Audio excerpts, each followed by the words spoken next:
चला, आवाज येतोय का सांगा. कमॉन. हो सर. बर, चालू करायचं.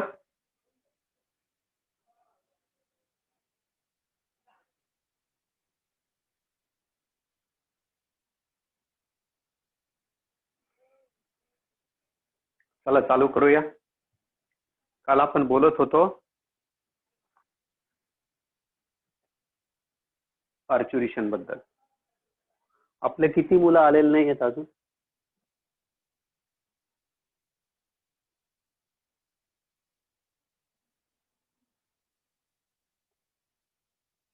ओम, ऋतुजा, साक्षी, समृद्धी, आकाश.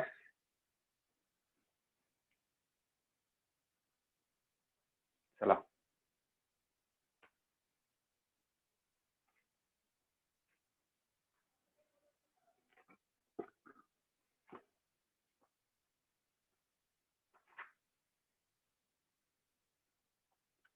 पार्च्युरेशनची जी प्रोसेस आहे तिच्याबद्दल काल आपण ब्रीफ इंट्रोडक्शन केलेलं आहे. आता एक गोष्ट लक्षात ठेवायचं, इथे दिलेलं आहे पेज नंबर 37 वर. ऑलवेज रिमेंबर, इम्पॉर्टंट आहे एक्झामसाठी. हे मी ऑलरेडी शिकवलेलं आहे, फक्त ते तुम्ही लिहून ठेवा नोटबुक मध्ये. HCG, human chorionic gonadotropin. त्याच्यानंतर HPL, ह्युमन प्लासेंटल लॅक्टोजेन.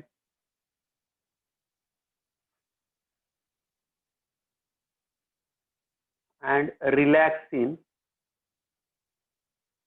हे सगळे हॉर्मोनचे नाव आहेत बेटा. Relaxin are produced in females during pregnancy only.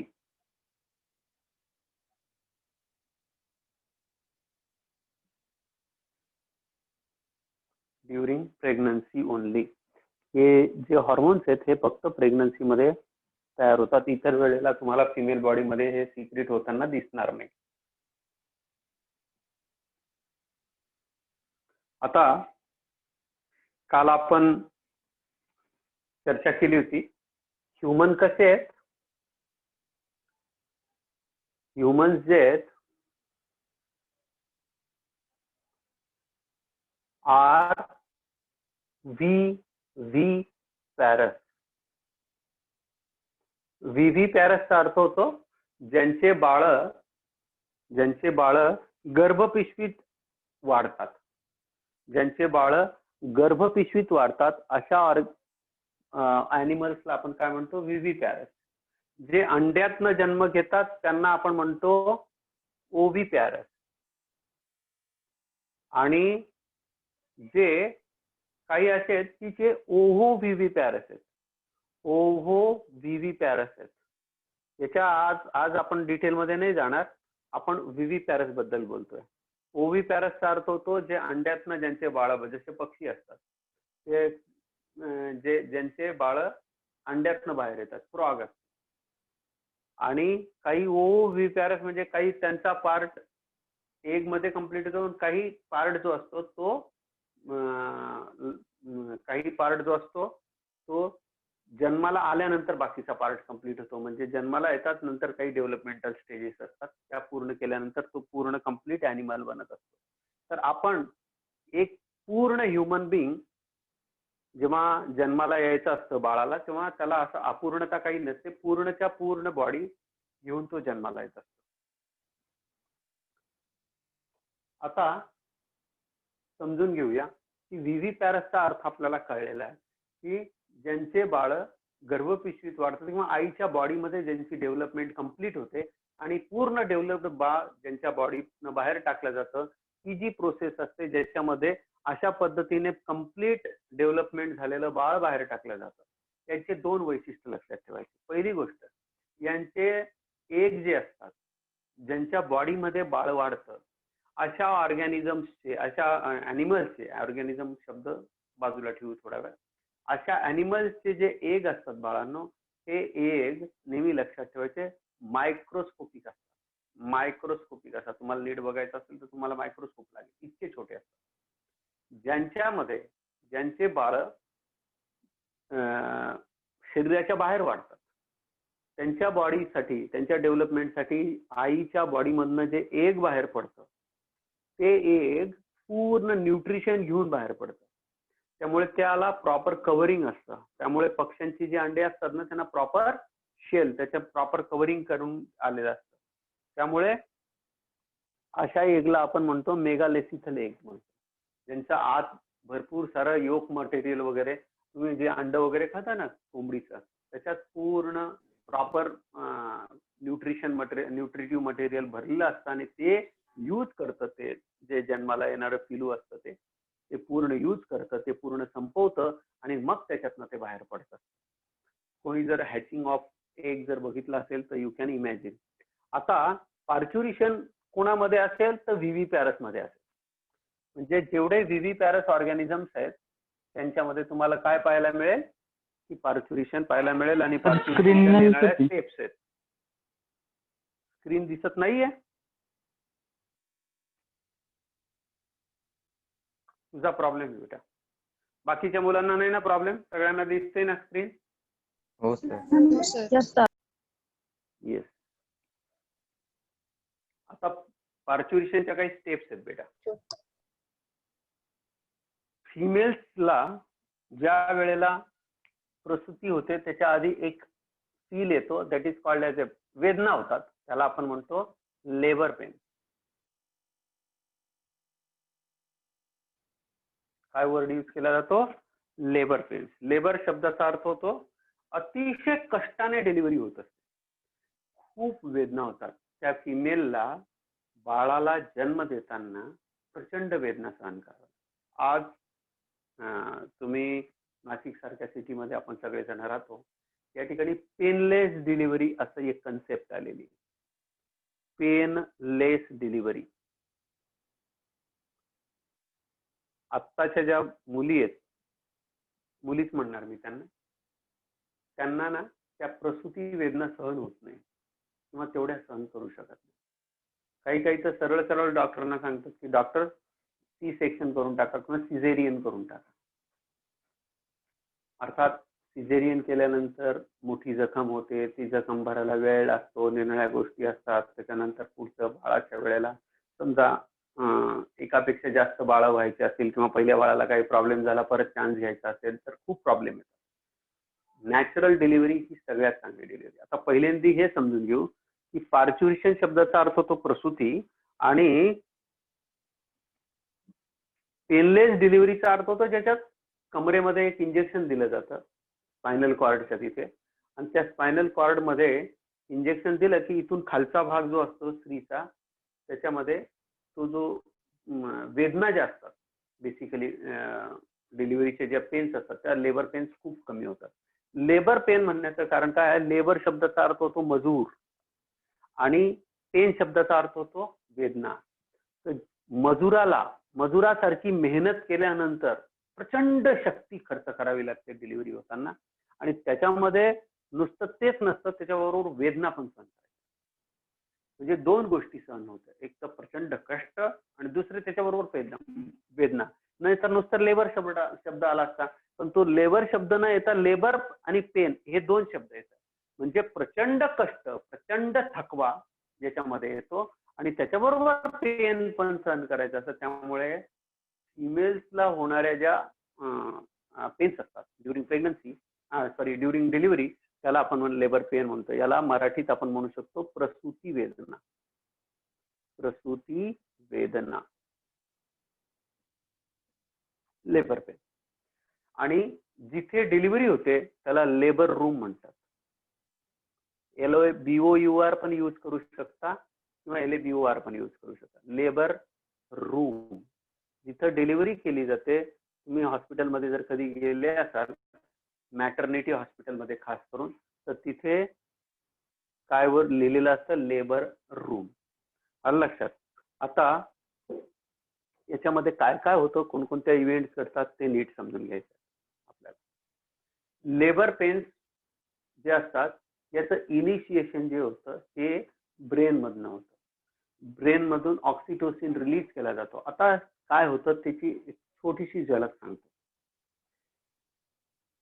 Delivery मध्ये नॉर्मल डिलिव्हरी आणि सी सेक्शन डिलिव्हरी, डिलिव्हरीला 2 वर्ड नेहमी वापरले जातात. एक वर्ड असतो दॅट इज नॉर्मल डिलिव्हरी आणि दुसरा असतो C section delivery.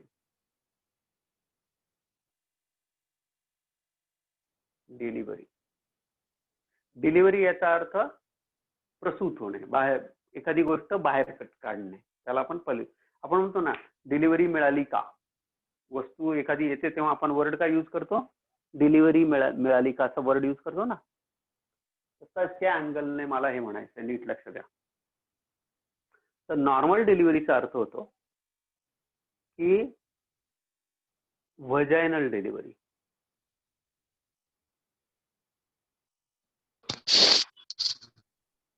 Normal delivery म्हणजे काय, व्हजायनल डिलिव्हरी, ज्याच्यामध्ये बर्थ कॅनॉल जी असते. फिमेल मध्ये कॉप्युलेटरी ऑर्गन काय आहे, व्हजायना.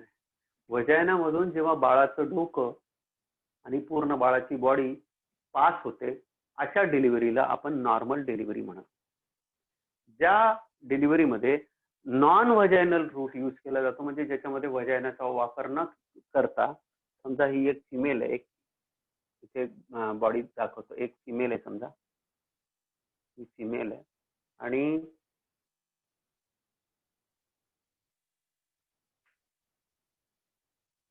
या ठिकाणी ज्या वेळेला लेबर पेन्स येतील त्यावेळेला लेबर पेन्स वरून नेहमी अशा पद्धतीने खाली खाली खाली खाली पेन्स येतात, असे पेन्स येतात. आता ही जी साईज आहे या ठिकाणी काय केलं जातं, इथे समजा नाभी आहे, इथे समजा नॅव्हल पार्ट आहे, बिंबी आहे, तर याच्या इमिजिएट इथून खालून इथून तर इथपर्यंत असा कट लावला जातो. आणि हा कट एवढाच लावला जातो की ज्याच्यामध्ये बाळाचं डोकं बरोबर निघून येईल. हा कट लावला जातो आणि हा कट केल्यानंतर इथून बाळाला बरोबर, त्याची सगळं ट्रेनिंग आहे, मी सांगतो इतकं सोपं नाही येते, तर ते बरोबर बाळ ह्या इथे कट केलेल्या भागातनं बाळ बाहेर काढलं जातं, की ज्या हाताने डॉक्टर असे बाहेर काढून देतात. आणि मग इथूनच ती जी प्लासेंटा वगैरे असते, ज्याच्याबद्दल मी पुढे बोलणार आहे, ती प्लासेंटमवर बाहेर काढली जाते. अशी ह्या डिलिव्हरीला आपण म्हणतो सी सेक्शन डिलिव्हरी. याला आपण म्हणतो सी सेक्शन, याला म्हणतो सिझेरियन सेक्शन, सिझेरियन डिलिव्हरी म्हणतो. सिझेरियन शब्दाचा अर्थ त्याच्यात कात्रीचा आपण वापर करतो. कात्री इथं पूर्वीच्या काळी वापरत असतील, आज कात्रीचा वापर नाही, आता तर ब्लेड मारला जातं पूर्ण. त्या ब्लेडने कापलं जातं आणि कापल्यानंतर एक एक लेअर सगळं ब्लिडिंग वगैरे स्टॉप केलं जातं आणि नंतर इथून अर्जंट. आणि हा जो रस्ता आहे सी सेक्शन डिलिव्हरी, मी मुद्दाम 2 मिनिटात हा पाठ संपवून टाकतोय, याचा आणि लेबर पेनचा संबंध नाही. याच्यामध्ये काय केलं जातं, त्या फिमेलला पाठीमागच्या बाजूला कमरेच्या भागामध्ये भूल दिली जाते. भूल देण्याला इंग्लिशमध्ये ॲनेस्थेशिया असा वर्ड यूज केला जातो, ॲनेस्थेशिया. भूल दिली जाते स्पायनल कॉर्डमध्ये, त्यामुळे त्याला काय म्हणतात, स्पायनल ॲनेस्थेशिया देतात. भूल दिली गेली की स्त्रीचा इथून पूर्ण भाग, खालचा भाग बधीर होतो आणि एकदा बधीर झाला, वेदना बंद झाल्या, इथे पटकन कट लावला जातो आणि पटकन बाळाला बाहेर काढलं जातं. ही स्थिती केव्हा येते, ज्या वेळेला नॉर्मल व्हजायनल डिलिव्हरी पॉसिबल नसते, किंवा ते बाळ जे ते नॉर्मली त्याचं डोकं असं आलं पाहिजे. हे त्याचं समजा हे बाळ आहे, हे त्याचं, या बाळाचं डोकं, हे त्याचं डोकं प्रॉपरली खाली आलं पाहिजे. हे बाळ असं येण्याच्या ऐवजी कधी कधी बाळ हे असं झालेलं असतं, आडवं झालेलं असतं. हे बाळ असं आडवं झालेलं असतं. आडवं बाळ असेल तर हाऊ इट इज पॉसिबल, त्या वेळेसाठी सिझेरियन सेक्शन. कधी कधी काय असतं, काही फिमेल्स मध्ये हा जो पेल्विसचा जो रिजन असतो, कमरेचा जो भाग असतो, या कमरेच्या भागामध्ये तुम्हाला माहिती आहे बघा, हे असं बोन असतं, पेल्विक बोन असतं, कसं असतं 2 मिनिटात दाखवतो. इकडे लक्ष द्या. हे पेल्विक बोन असतं. फास्ट काढतोय, थोडस समजून घ्या. हा जो पार्ट आहे, हा पार्ट, हा जो पार्ट आहे, हा पार्ट, आणि इथे हे सगळे वर्टिब्रल कॉलम, इथे सगळं हा जो पीस आहे, हा इथून हा जो भाग आहे पेल्विसचा, हे जर याची साईज जर खूप छोटी असेल, याची जर साईज छोटी असेल, ज्याच्यातनं बाळाचं डोकं, आणि इथे असते व्हजायनल पार्ट, तर याच्यातनं बाळाचं डोकं पास झालं पाहिजे. जर हे याच्यातनं बाळाचं डोकं पास होण्याची जागा नसेल, कमी पडत असेल, तर अशा वेळेला डॉक्टरांना जनरली सुरुवातीलाच लक्षात आणि सुरुवातीला सांगून टाकतात की बघा, तुमच्या कमरेचं जे साईज आहे, ती कमरेची साईज किंवा बाळाचं डोकं त्याच्यातनं इझिली पास होईल असं मला वाटत नाही, असं सुरुवातीलाच सांगतात. आणि त्यामुळे तुम्हाला सिझेरियन लागेल, त्यामुळे तुम्ही नॉर्मल डिलिव्हरीच्या फंद्यात पडायचं नाही, असं सुरुवातीला सांगितलेलं असतं. त्यावेळेलाही सी सेक्शन लागतं. जसं बाळाच्या गळ्याभोवती जी अंबिलिकल कॉर्ड असते, त्याचा फास्ट पडलेला असतो कधी कधी, असं त्याचे वेटोळे झाले. अशाही वेळेला बाळ समजा एवढं 9 महिने त्या आईने सगळा त्रास घेतला, एवढं सगळं सांभाळलं, पथ्य पाळलं, आणि ऐन वेळेला थोड्याशा गडबडीमुळे जर ते बाळ मरत असेल, काय उपयोग? त्यावेळेला अशा वेळेला सिझेरियन करून, सी सेक्शन करून त्याला बाळाला डिलिव्हरी करून घेतलं जाते. कारण नॉर्मल डिलिव्हरीमध्ये जर ते गळ्याभोवती जर हे असेल, अंबिलिकल कॉर्ड असेल, तर त्याच्यामुळे बाळ गुदमरू शकतं आणि बाळ वाचणारही. तर कारण लेबर पेन्स खूप जोरात होत असतात. अशा वेळेलाही भरपूर सारे कारण आहेत की ज्याच्यामुळे सी सेक्शन डिलिव्हरी किंवा सिझेरियन डिलिव्हरी केली जाते. ही झाली ॲबनॉर्मल. नॉर्मल डिलिव्हरी नाही, this is abnormal delivery. C section, त्याला आपण त्यामुळे ॲबनॉर्मल शब्द वापरण्याच्या ऐवजी आपण त्याला काय म्हणतो, C section delivery or caesarean delivery. I think तुम्हाला कळलं का, हे मी शिकवलेलं, हे समजवलेलं कळलं का? कोणत्या कंडिशन्स मध्ये. आणि पैसे कमवण्यासाठी डॉक्टर लोक असं करतात असं कृपया तुम्ही बोलू नका. असतील, मी असं म्हणत नाही की 1% पण डॉक्टर तसे नाही आहेत, पण त्यांची रिस्क पण फार असते बेटा. कारण एखाद्या माणसाचं चांगलं शरीर, व्यवस्थित शरीर तुम्ही कापताय फक्त पैसे कमवण्यासाठी, असं सहसा डॉक्टर लोक करत नाही. 1% 2% जर असतील तर आपण सांगू शकत नाही, पण नॉर्मली संपूर्ण चान्स दिला जातो त्या फिमेलला की ती नॉर्मल डिलिव्हरी झाली पाहिजे. आता पार्च्युरेशन मध्ये सगळ्यात पहिली स्टेप काय होते ते पहिले लक्षात घेऊ. स्टेप नंबर 1, पहिली जी स्टेप असते त्याच्यात पेन्स कशा सुरू होतात ते नीट लक्षात घ्या.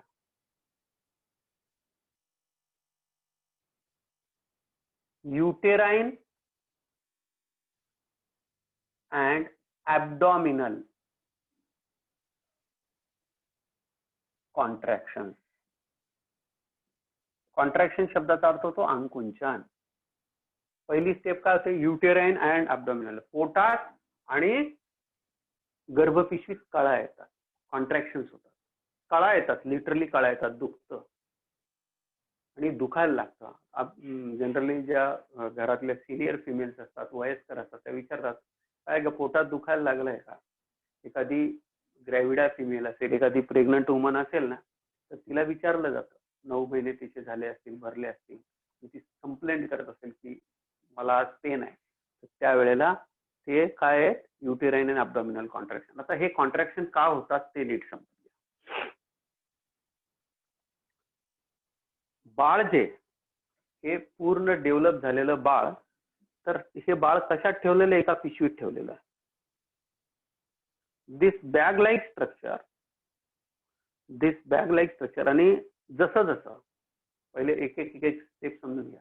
जसं जसं बाळ डिलिव्हरीची तारीख जवळ येत जाते, म्हणजे 9व्या महिन्याच्या एंडकडे वाटचाल करत असतं, त्यावेळेला युटेरस मध्ये, पहिल्यांदा युटेरस समजून घेऊ. युटेरस मध्ये हा जो पार्ट आहे, या युटेरस मध्ये या ठिकाणी इथे असतं सर्व्हिक्स. सगळ्यांना आठवत आहे, इथे काय असतं बाळांनो, सर्विक्स असतं, सर्विक्स. या सर्विक्सचा जो पार्ट असतो तिथे असते वजायना. या सर्विक्सचा जो पार्ट असतो, या सर्विक्सच्या पार्ट मध्ये अतिशय मजबूत असे मसल असतात. तिथे मसल असतात, तिथे खूप मजबूत असे मसल असतात. हा पार्ट जो असतो ना इथे मसल्स असतात. आणि हे लॉक असतं. सांगतो तुम्हाला काय असतं इथं. लॉक सारखं असतं, एकदम फर्मली टॅच केलेलं असतं. इथे सर्क्युलर मसल्स असतात, असे सर्क्युलर मसल्स असतात आणि खूप मजबूत मसल असतात. आणि इथे जेमतेम एक छोटस रिफिल जाऊ शकेल एवढंच छिद्र असतं. आणि याच्या आत हे बाळ वाढत असतं. याच्या आत हे बाळ आहे, समजा इथे हे बाळ आहे, इथे बाळ आहे असं समजा,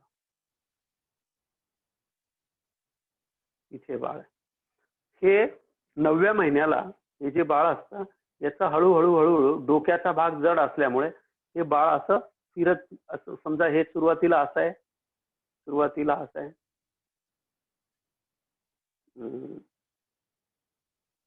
हे असं आहे समजा, असं आहे बाळ. तर हे जसं जसं वजन वाढतं, बाळाच्या डोक्याचं हेडचं वजन वाढतं, तसं हे बाळ खालच्या बाजूने असं टर्न व्हायला लागतं. आणि हे टर्न झालं, जर समजा आता मी मागाशी काढलं तर ती पोझिशन समजा डोकं ह्या बाजूला आहे, तर हे असं टर्न होईल. आणि हे टर्न होऊन बरोबर डोकं या ठिकाणी आणलं जातं. इथे डोकं आणलं जातं, डोकं असं आणलं जातं. ठीक आहे. आता हे जे डोकं आणलं गेलं या ठिकाणी, तर आतापर्यंत का आणलं गेलं नाही किंवा आतापर्यंत काय, कारण हा जो पार्ट होता हा पार्ट एकदम पॅक केलेला होता. ज्या वेळेला डिलिव्हरी जवळ येत असते त्यावेळेला या ठिकाणी रिसेप्टर्स असतात. युटेरस मध्ये इथे रिसेप्टर्स असतात. सुरुवातीला ही संख्या अतिशय कमी असते, पण नंतर 8वा महिना जसा लागतो, 8वा महिना कंप्लीट होतो, 9वा महिना लागतो, तसं इथे रिसेप्टरची संख्या वाढवली जाते with the help of oestrogen आणि प्रोजेस्टेरॉन. त्यावेळेला याचे हे सिक्रीट केले जातात आणि सिक्रीट केल्यामुळे इथले रिसेप्टर्स वाढतात. हे रिसेप्टर जे असतात त्यांना आपण म्हणतो ऑक्सिटोसिन रिसेप्टर. यांना काय वर्ड यूज करतो बाळांनो? Oxytocin receptor. लक्षात ठेवा, कुठल्याही हॉर्मोनची ऍक्शन केव्हा होते? जर त्याचे रिसेप्टर असतील तर. ऑक्सिटोसिनची जर ऍक्शन व्हायची असेल तर काय गरजेचं आहे? ऑक्सिटोसिनची जर ऍक्शन व्हायची असेल तर काय गरजेचं आहे? या ठिकाणी रिसेप्टर्स असले पाहिजे ऑक्सिटोसिनला रिसीव्ह करण्यासाठी. हे ऑक्सिटोसिनचे रिसेप्टर कशावर असतात? आपल्याला माहिती आहे, सगळ्यात बाहेर असतं पेरिमेट्रियम. त्याच्यानंतर मध्ये काय असतात? मायोमेट्रियम. आणि सगळ्यात आत बाळ ज्याच्यात वाढत असतं दॅट इज एंडोमेट्रियम. तर ह्या मायोमेट्रियम कडे हे सगळे रिसेप्टर्स आलेले असतात. भरपूर सारे रिसेप्टर्स तयार होतात. आणि हे रिसेप्टर जे तयार होतात, आता रिसेप्टर एकदा तयार झाले की बाळ काय करतं? पहिले स्टोरी समजून घ्या. बाळ काय करतं? ही प्लासेंटा जी आहे, आता हे बाळ कशात आहे? एका पिशवीत आहे. मी पिशवी तुम्हाला वेगळ्या कलरने दाखवतो. याच्या आत ही पिशवी आहे, समजा ही पिशवी आहे. या पिशवीत बाळ वाढत आहे. ह्या पिशवीला आपण काय म्हणत असतो? बोला, what is the name of this bag like structure? काय म्हणतो याला आपण? बोला. प्लासेंटा. ही जी पिशवी आहे, हे जे बॅग लाईक स्ट्रक्चर आहे, या स्ट्रक्चर मधनं एक पार्ट जो असतो तो इथे येऊन याला जोडलेला. याला आपण काय म्हणतो? जो पार्ट याला येऊन जॉईन झालेला. जॉईन आहे, यालाच आपण काय म्हणतो? Umbilical cord. याला आपण काय म्हणतो? Umbilical cord. ठीक आहे. आता नीट लक्ष द्या. आता ह्या प्लासेंटा जसं जसं डिलिव्हरीचे दिवस भरले जातात किंवा 9 महिने कंप्लीट होतात, त्यावेळेला प्लासेंटा कॉर्टिकोट्रॉपिन रिलीजिंग हॉर्मोन नावाचं हॉर्मोन सिक्रेट करते. कोणतं हॉर्मोन सिक्रेट करते? कॉर्टिकोट्रॉपिन रिलीजिंग हॉर्मोन. लिहून ठेवा. कॉर्टिकोट्रॉपिन रिलीजिंग हॉर्मोन कोण सिक्रीट करतं? प्लासेंटा सिक्रीट करते कॉर्टिकोट्रॉपिन रिलीजिंग हॉर्मोन. आता तुम्हाला मी सांगितलं होतं की प्लासेंटा काय आहे? एंडोक्राइन ग्लँड सारखं काम करते. तेव्हा प्रेग्नन्सी मध्ये. आता या प्लासेंटाने काय केलं? सीआरएच सिक्रीट केलं. हे सीआरएच जे होतं, हे सीआरएच या अम्बिलिकल कॉर्ड मधनं बाळाच्या आत गेलं, बाळाच्या बॉडीमध्ये गेलं. बाळाच्या बॉडीमध्ये गेल्यानंतर बाळाच्या ब्लड ब्रेन मध्ये गेलं आणि बाळाची इथे काय आहे? पिच्युटरी ग्लँड आहे. या पिच्युटरी ग्लँड पर्यंत गेलं. पिच्युटरी ग्लँडने काय सिक्रीट केलं? सीआरएचच्या रिस्पॉन्स मध्ये काय सिक्रीट करायला सुरुवात केली? ACTH. काय सिक्रीट करायला सुरुवात केली? ऍड्रिनो कॉर्टिकोट्रॉपिक हॉर्मोन. काय बनवायला सुरुवात केली? ऍड्रिनो कॉर्टिकोट्रॉपिक हॉर्मोन. इथपर्यंत समजलं का? इथपर्यंत कोणाला काही प्रॉब्लेम आहे सांगा? समजलं सर. इथपर्यंत समजलं ना? आता हे ऍड्रिनो कॉर्टिकोट्रॉपिक हॉर्मोन जे बाळाच्या पिच्युटरी मधून निघालेलं, जे ऍड्रिनल ग्लँड मधून निघतं, हे इट ऍक्ट ऑन मदर. पहिल्यांदा हे it passes through blood in mother's body.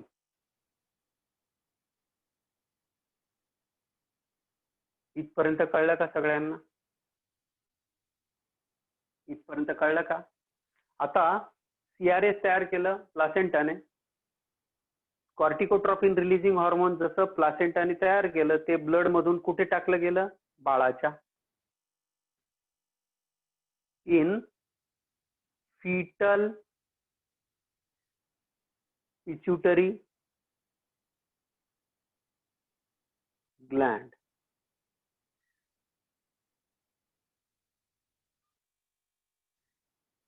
Fetal pituitary gland काय सिक्रीट करायला लागली? ACTH. नीट लक्ष द्या. सीआरएच कोणी तयार केलं? प्लासेंटाने. प्लासेंटाने तयार केल्याबरोबर ते आलं कुठे? बाळाकडे, फिटसकडे. फिटसने त्याच्या रिस्पॉन्स मध्ये काय तयार केलं? ACTH. आता हे ACTH कशातनं पास झालं? मदरच्या बॉडीमध्ये, या अम्बिलिकल कॉर्ड मधनं पास झाला आणि आता डायरेक्ट मदरच्या बॉडीमध्ये, कारण युटेरस कुठे आहे शेवटी? गर्भपिशवी कुठे? आईच्या शरीरात आहे. आणि इथे डायरेक्ट आईच्या बॉडीमध्ये जातं. आता आईच्या बॉडीमध्ये हे गेल्यानंतर नीट लक्ष द्या. आता आईच्या बॉडी इथून पुसून मी लिहितो.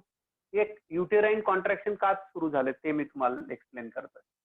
आता आईच्या बॉडीमध्ये जसं हे जायला सुरुवात झाली, तर आईच्या बॉडीने काय केलं? It triggers.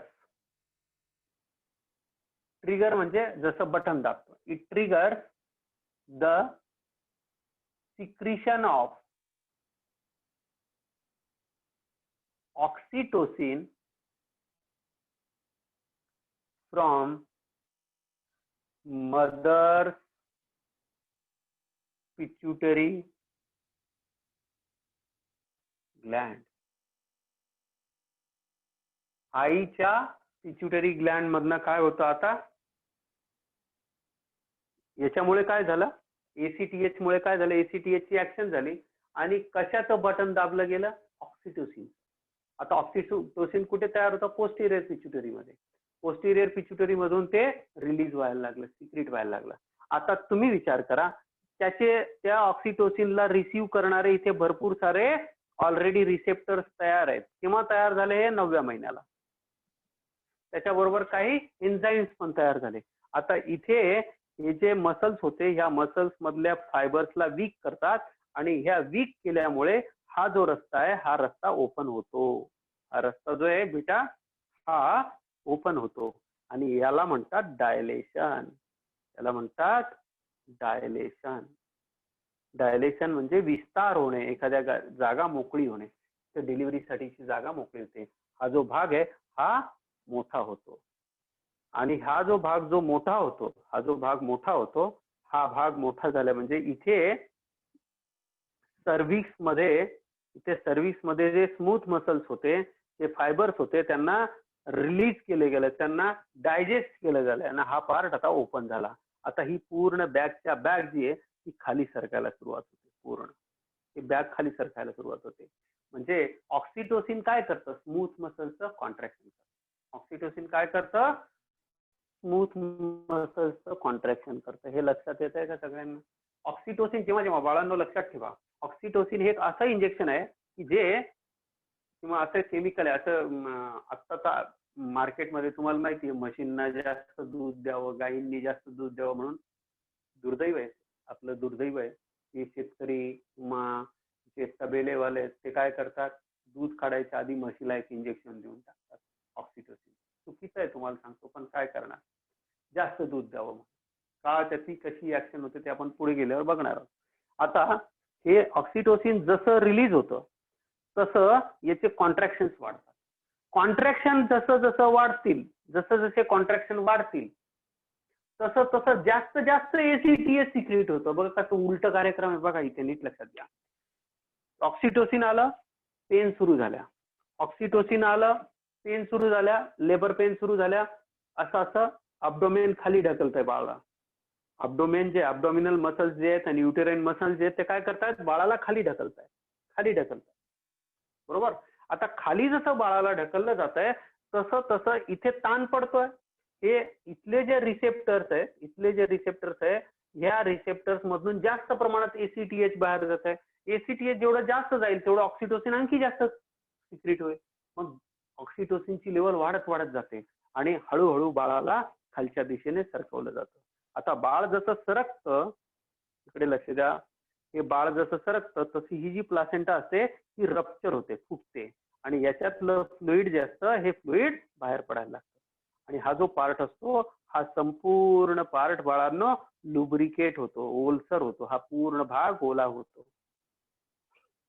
हा पूर्ण भाग ओला होतो. त्या फिमेलला कळतं की आता प्रसूती होणार आहे आणि तिला मग जनरली काय असतं, कधी कधी इतक्या जास्त प्रमाणात ऑक्सिटोसिन सिक्रेट केलं जातं की ते डायरेक्ट बाळ ही पिशवी फाटते पूर्ण आणि हे बाळ हळूहळू हळूहळू डायरेक्ट इथपर्यंत येऊन आणि जनरली बाळ जे असतं ना ते डोक्याने बाहेर पडतं.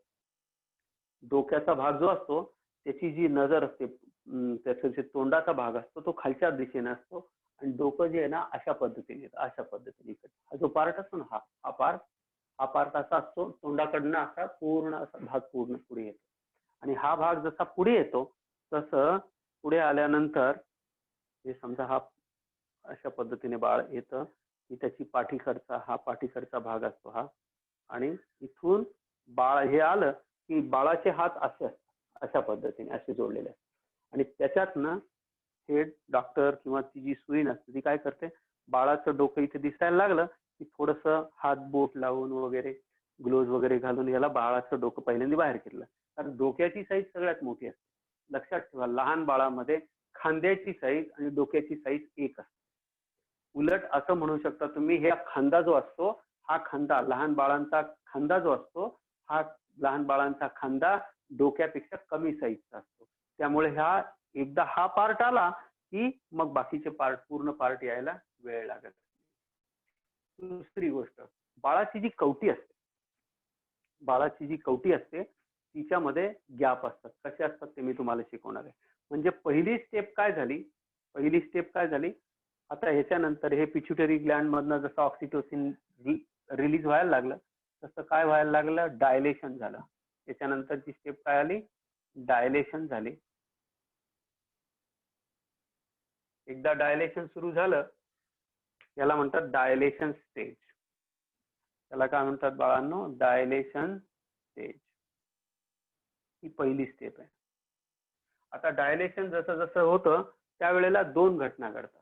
आता विचार करा, एवढ्या जोरात हे सगळे वेदना होत आहेत, तर इथे जे ब्लड व्हेसल्स असतात, तिथे ज्या रक्तवाहिन्या असतात, या रक्तवाहिन्या काय केल्या जातात, नॅरो केल्या जातात. इथे जेवढ्या ब्लड व्हेसल असतात त्या काय केल्या जातात, यांचं नॅरोईंग केलं जातं.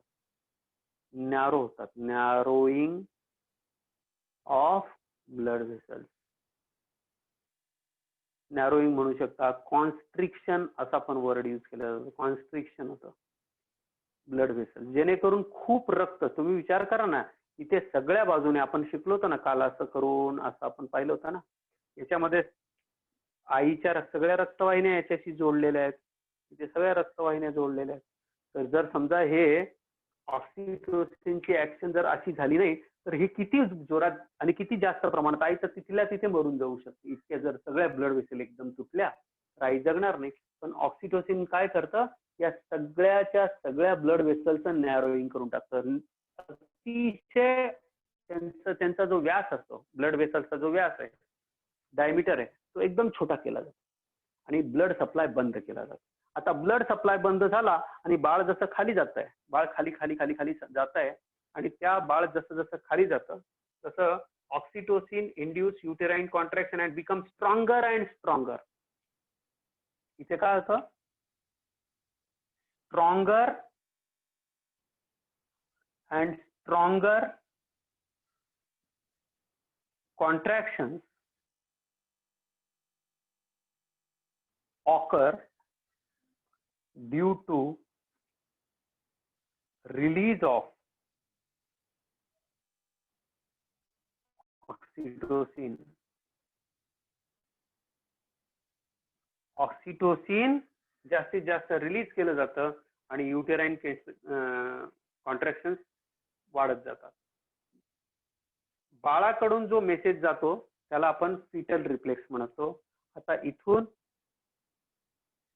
या ठिकाणी जसं जसं ऑक्सिटोसिनची लेवल वाढते तसं तसं बाळ पुढे पुढे पुढे पुढे सरकवलं जातं, याला म्हणतात, आणि जास्त ऑक्सिटोसिन रिलीज केलं जातं त्याला म्हणतात स्टिम्युलेटरी रिफ्लेक्स.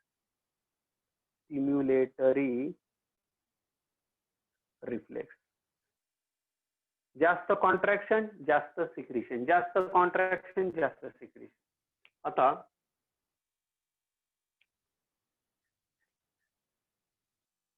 सर्व्हिक्स हा जो पार्ट आहे हा सर्व्हिक्सचा पार्ट आहे. या सर्व्हिक्स मधनं हेड पास होतं, सर्व्हिक्स मधनं हेड पास होतं ते व्हजायना मध्ये येतं, व्हजायना पण रिलॅक्स होते आणि व्हजायना रिलॅक्स झाल्यानंतर एवढं मोठं बाळ त्या व्हजायनाच्या तिथून येतं. अमनिओटिक जे हे असतं फ्लुइड जे असतं ते बाहेर येतं. अमनिओटिक सॅक जी असते, ज्याला आपण प्लासेंटा म्हणतो, ती रप्चर झालेली असते आणि बाळ पुढे सरकवलं जातं. आता ही जी नाळ असते ही सर्वसाधारणतः 1 मीटर लांबीची असते. It is around 1 or 1.2 metre. त्यामुळे बाळ जरी बाहेर आलं, आईच्या शरीरातनं जरी बाळ बाहेर आलं तरी ही इथेच चिकटून असते आणि हे पूर्ण बाळ बाहेर येतं. आता याच्यानंतरची जी स्टेप आहे पार्च्युरेशन मध्ये, तशी ही डायलेशन आहे. दुसरी स्टेप आहे एक्सपल्शन. दुसरी जी स्टेप आहे तिला आपण म्हणतो एक्सपल्शन. एक्सपल्शन म्हणजे बाहेर टाकलं जाणं. एक्सपल्शन स्टेज, दुसरी जी स्टेज आहे दॅट इज एक्सपल्शन. त्याच्यात महत्वाची घटना आहे, uterine and abdominal contraction become stronger. युटेराइन अँड abdominal contractions become stronger. पुढची step stronger.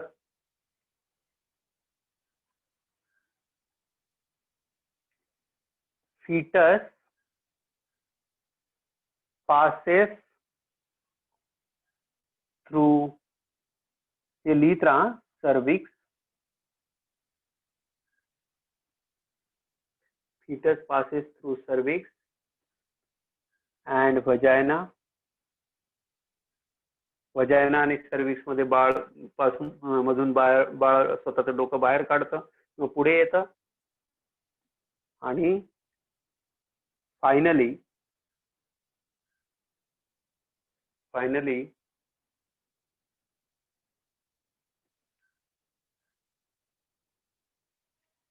fetus comes out of the body. It takes 20 to 60 minutes. या घटनेला किती वेळ लागतो? 20 ते 60 मिनिटाचा वेळ लागतो. आता हे बाळ बाहेर जसं आलं,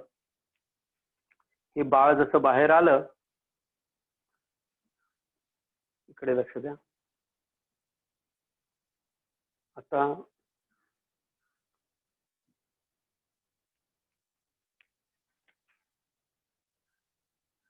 हे बाळ बाहेर आलेलं आहे.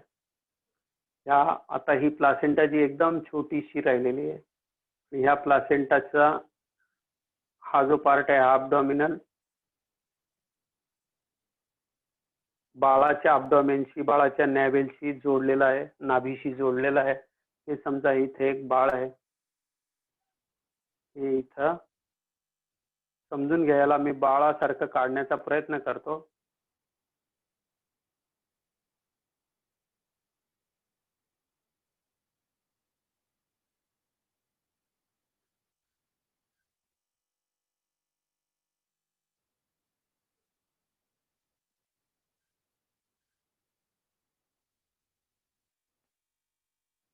हे जे बाळ आहे त्याला हे जोडलेली असते प्लासेंटा.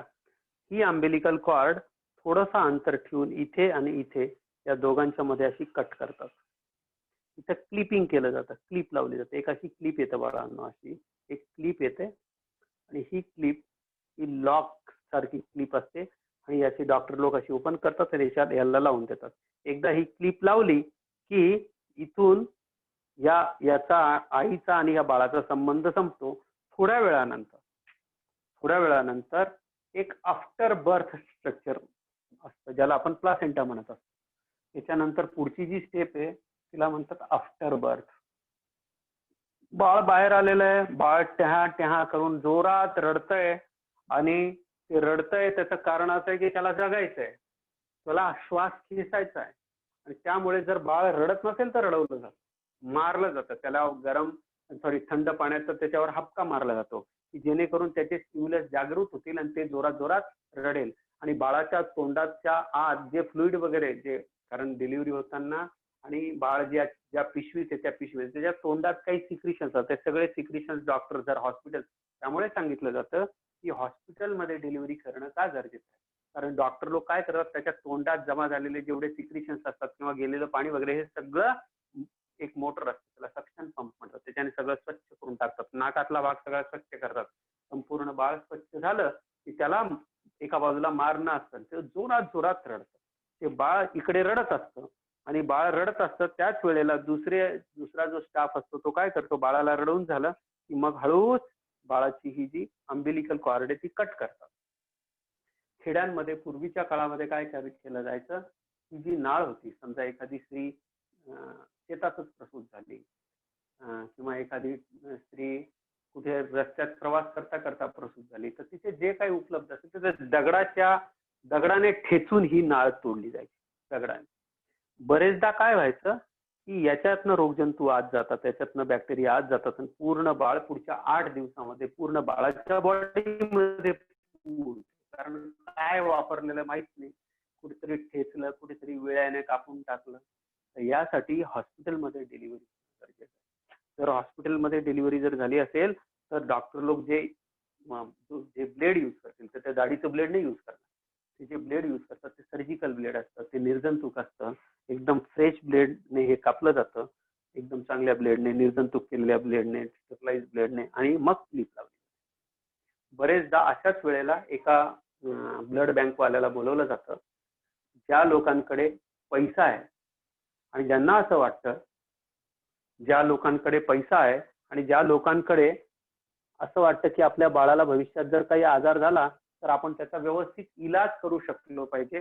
तर ते लोक या कॉर्ड मधलं ब्लड काढून सर्वसाधारणतः 5 ml पर्यंत ब्लड काढलं जातं आणि हे ब्लड, बाळाचं ब्लड, अगदी सुरुवातीचं जे बाळ आहे या कॉर्ड मधनं ब्लड काढलं जातं आणि त्याला स्टोअर केलं जातं.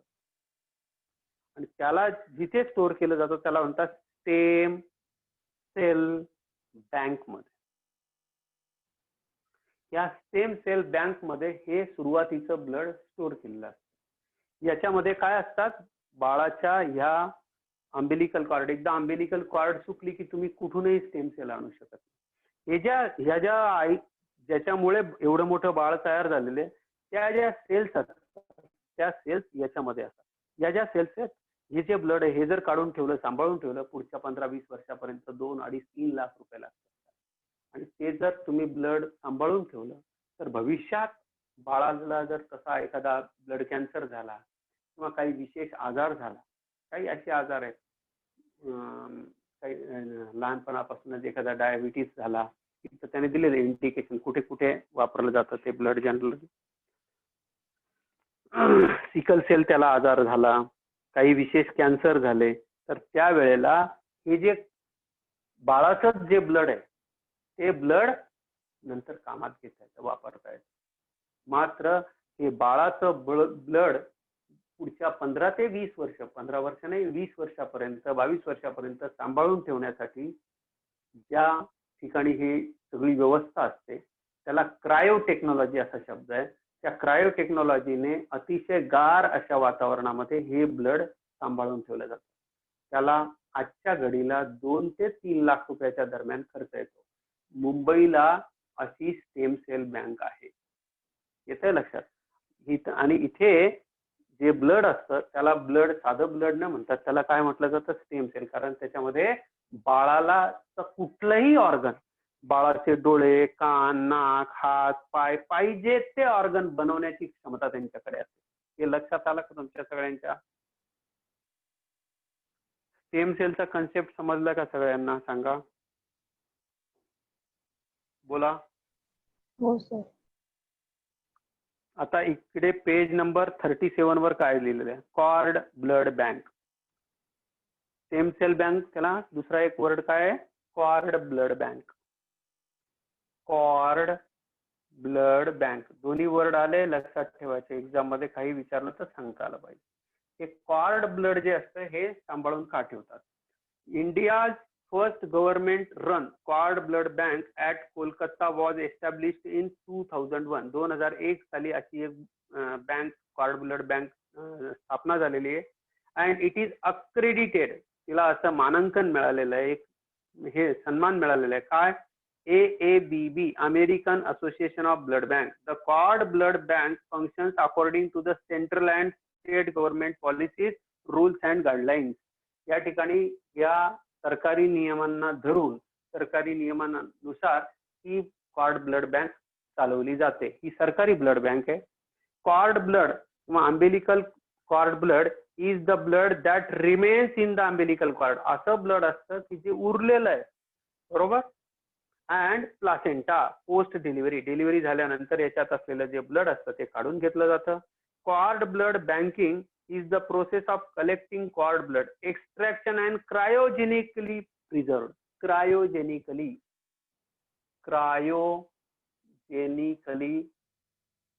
Preserve.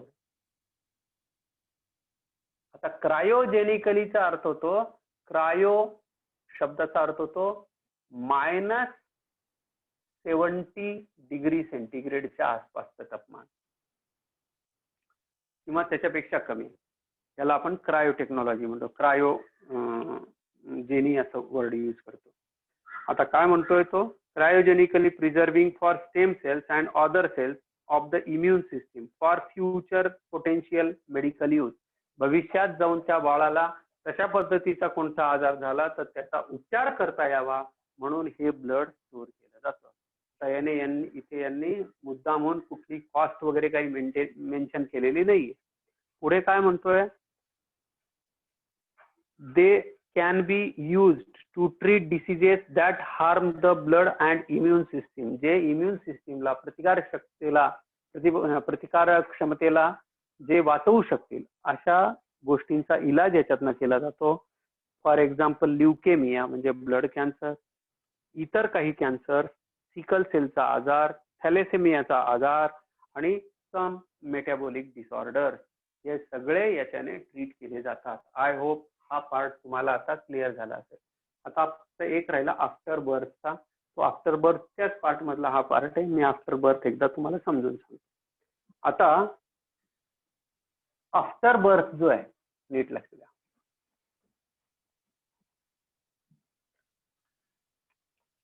Third stage is after birth. Third stage is after birth. आता आफ्टर बर्थ मध्ये काय असतं? After the delivery of baby the placenta separates from the uterus. त्याच्यात काय होतं? Placenta separates from the uterus. ही सगळ्यात पहिली घटना. आता या ठिकाणी तुम्हाला माहिती आहे, इथं एंडोमेट्रियम जे हे एंडोमेट्रियम आणि प्लासेंटा हे एकत्रित असतात. आता ही एंडोमेट्रियल लाइनिंग जी आहे, ही एंडोमेट्रियल लाइनिंग तुम्हाला माहिती आहे, ही सगळी एंडोमेट्रियल लाइनिंग आहे. हे संपूर्ण म्हणजे आईचा हा जो पार्ट आहे, हा जो एंडोमेट्रियमची जी लाइनिंग आहे, जी नंतर तयार झाली होती आणि ज्याच्यामध्ये ही प्लासेंटा तुम्हाला माहिती आहे, अशी प्लासेंटा आत गेलेली होती ना, आणि इकून आईचा पार्ट आला होता. याला आपण काय म्हणतो? Maternal placenta. या आईची प्लासेंटा आहे. हे सगळं एंडोमेट्रियमचा पार्ट आहे. तर हे सगळं सकट बाहेर येतं. हे सगळंच्या सगळं बाहेर येतं. 15 ते 20 मिनिटांनी, कधी कधी अर्धा तासांनी हा जो पार्ट असतो हा सगळा सुटतो आपोआप. आणि तुम्ही डॉक्टर काय करतात? याला असं पकडतात, जसं दोऱ्याने एखादी गोष्ट दाबावी असं पोटावर दाब देतात. आणि असं हळूहळू हळूहळू दाब देऊन त्याला ओढून घेतात. ही पूर्ण रिकामी जी बॅग असते, ज्याच्यातनं बाळ ऑलरेडी बाहेर आलेले, त्याला बाहेर काढून घेतात. याला आपण म्हणतो आफ्टर बर्थ. याच्यासाठी जे टेक्निकल टर्म्स आहेत, ज्या वर्ड्स आहेत, ते नीट समजून घ्या. Now it separates from the uterus. त्याच्यानंतर it is expelled out of the mother uterus, called after birth. यालाच आपण काय म्हणतो? After birth. called after birth.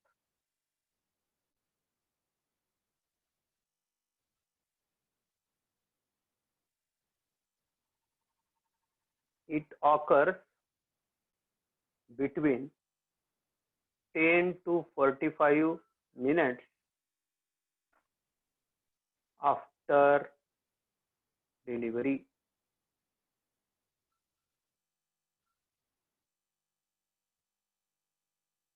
Due to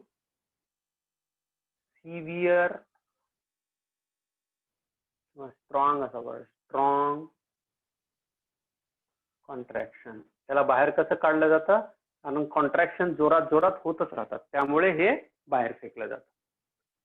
10 ते 45 मिनिटं जास्तीत जास्त लागू शकतात आणि त्याच्यानंतर हे कम्प्लीट बाहेर टाकलं जातं. कमॉन, प्रसूती कळली का? हो सर. बोला मुलींनो. येस, समृद्धी. Okay, good. आता याच्यानंतर आईला सेम डे, त्याच दिवशी संध्याकाळपर्यंत, जर सकाळी डिलिव्हरी झाली असेल तर संध्याकाळपर्यंत, संध्याकाळी डिलिव्हरी झाली असेल तर दुसऱ्या दिवशी सकाळीपर्यंत एक चिकट पदार्थ. आता रोल कोणाचा सुरू झाला?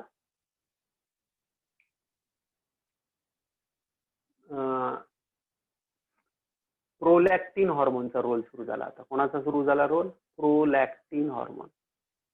हे जे प्रोलॅक्टिन हॉर्मोन आहे, हे ऑक्सिटोसिन जसं रिलीज होतं ना, तसं तसं बॉडीला संदेश मिळतो की चला कामाला लागा, आता तुम्हाला दूध बनवायचं.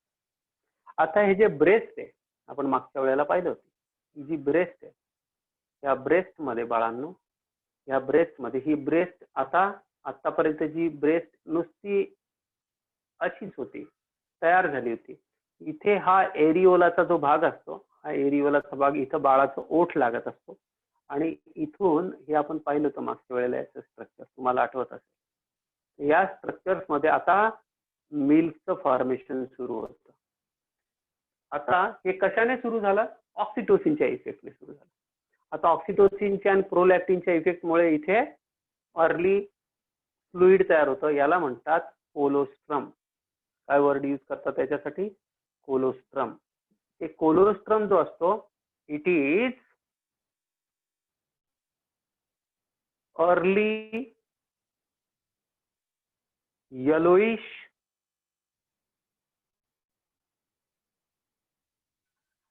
milk secreted from mother's mammary gland.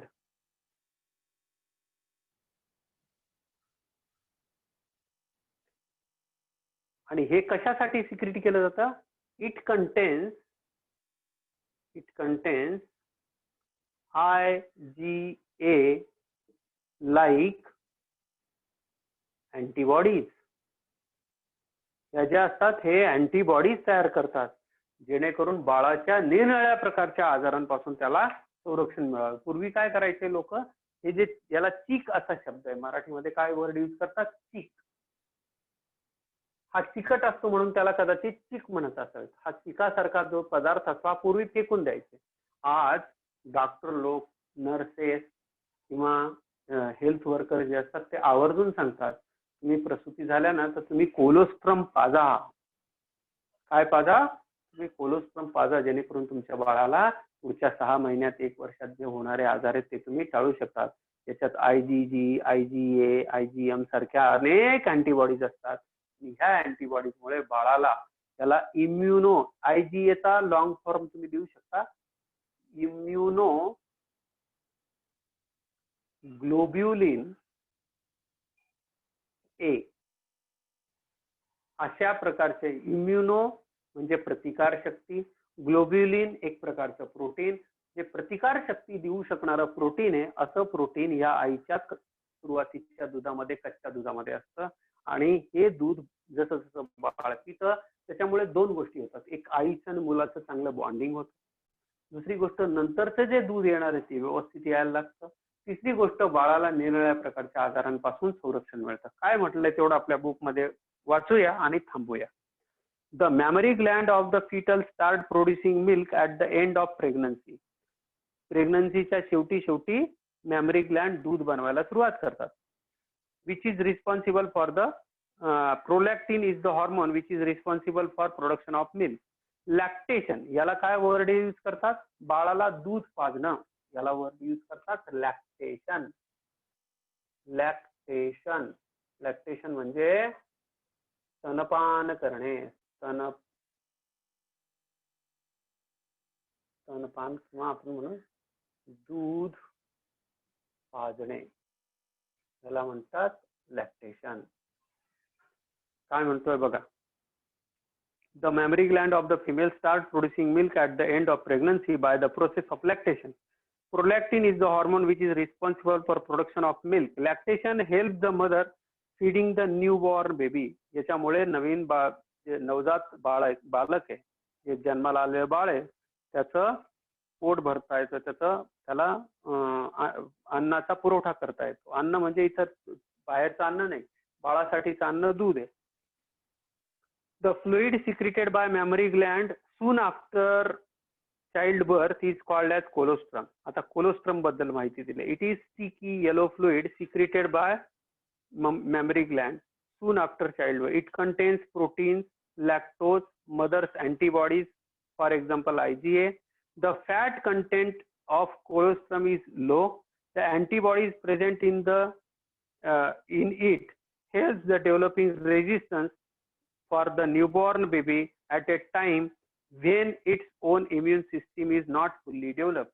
ज्या निराळ्या प्रकारच्या आजारांपासून बाळाचं संरक्षण झालं पाहिजे होतं, त्यासाठी अजून बाळाची शरीर तयार झालेलं नाही, तोपर्यंत त्याला संरक्षणाचं कवच देण्याचं काम, जोपर्यंत बाळ अजून बाहेरच्या जगाच्या जंतूंशी लढू शकणार नाही, तोपर्यंत आईने दिलेल्या अँटीबॉडीजवर बाळ जगत. अँटीबॉडीज काय करतात, बाहेरचे कोणतेही जंतू बाळाच्या शरीरावर हल्ला करायला आले, या अँटीबॉडीज मारून टाकतात. कोणत्या अँटीबॉडीज मारून टाकतात? IgM सारख्या अँटीबॉडीज ज्या असतात, या आईकडून बाळाला मिळालेल्या असतात आणि त्यामुळे बाळाचं संरक्षण केलं जातं. या ठिकाणी हे चॅप्टरचा हा एक पार्ट आपण कंप्लीट केलेला आहे. तुम्ही याच्या प्रॉपर नोट्स बनवा, याचे क्वेश्चन सॉल्व्ह करा. काही प्रॉब्लेम आला तर जरूर मला विचारा. आणि याच्यानंतर उद्यापासून आपण चालू करणार आहोत रिप्रोडक्टिव्ह हेल्थ. याच्यामध्ये भारताची सध्या लोकसंख्या काय, त्याच्यासाठी काय काय पद्धती अवलंबल्या जातात की जेणेकरून मूलबाळ होऊ नये किंवा मूलबाळांमध्ये अंतर राखता यावं, स्त्रीचं आरोग्य, लहान बालकाचं आरोग्य कसं महत्वाचं आहे, कोणत्या ऑपरेशन मुळे मुलं बाळ होत नाही, या सगळ्या गोष्टींची चर्चा. किंवा एखाद्याला मूलबाळ म्हणजे लग्नाला 2 वर्ष झाले, 4 वर्ष झाले, अजून पाळणा हालत नाही, मूलबाळ होत नाही, त्याचे रिझन काय काय असतात, त्याच्यासाठी हे मॉडर्न सायन्स काय मदत करतं, हे या सगळ्या गोष्टींची चर्चा आपण रिप्रोडक्टिव्ह हेल्थ या पार्टमध्ये. किंवा काही लोक गुप्त रोगाचे शिकार कसे होतात, कुठेतरी जातात आणि नवीन नवीन आजार घेऊन येतात, त्याचं कारण काय काय, या सगळ्या गोष्टींची चर्चा पुढच्या लेक्चर पासून आपण करणार आहोत. Till then, goodbye, thank you.